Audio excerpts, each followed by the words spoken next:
everybody, it's Maggie from Personal Euphoria with today's plank story. So if you don't want to do plank, just stand up and sway side to side, letting your arms sort of swing as big as you want, putting a little more weight into one foot, so just a little sway. And otherwise, we're going to get into our plank. So if you're local to Connecticut, I'm sure you've seen that over the weekend a tanker had an accident on the Gold Star Bridge between like Waterford and Groton, and it was a tragedy, but it did remind me when I was a senior in high school, I was borrowing my sister's Chevy Cavalier, and I grew up in Waterford, and I was driving over the Gold Star Bridge to go to Mystic with my boyfriend at the time. And as we were going over the bridge, dark smoke started billowing up out of the engine into the windshield. And he was like, pull over now. And I said, oh, I want to get over the bridge. This bridge is so dangerous to like pull over on. And he's like, no, pull over now. So we pull over, and I was trying to get stuff out of the glove compartment that I thought my sister would want, tapes and maybe some paperwork. And he's like, Maggie, get out of the car.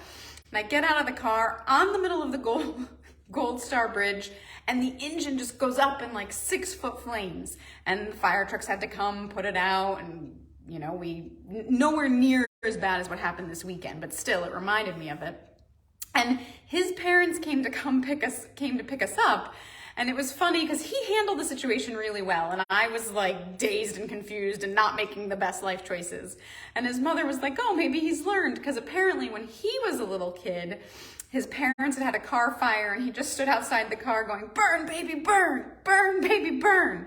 So he had learned something. Then I like to think I learned lessons from that car fire, because when Matt and I took the RV out during COVID, we'd had so many incidents, and this one day we had just crossed the border into Florida. We made the comment like, things are gonna get better now, everything's gonna go smoother.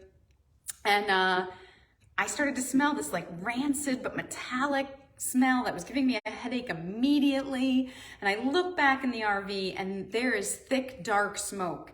And I say to Matt, pull over, we're on fire, pull over. And he's like, are you sure? Like, there's a lot of tractor trailers, maybe it's an exhaust. I was like, no, we're on fire, pull over. And as he brakes to pull over, this plume of smoke is pushed forward, and now he's in this plume of smoke too. And he goes, we're on fire. And I'm like, yeah, I'm telling you, we're on fire. We pull over. It turned out we were not on fire.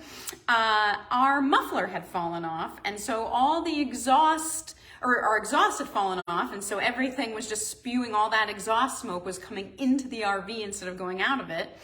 And what I learned is that an RV can kind of get the treatment of tractor trailer trucks, and mechanics will go to them. So we got to our hotel rigging up an exhaust using the piping you would use for a dryer vent. And then a mechanic came to us and fixed our RV right there so we could continue on our trip. Although it almost did derail us. So just a few car fire stories for you there. As always, thank you for tuning in, thank you for listening, and keep moving.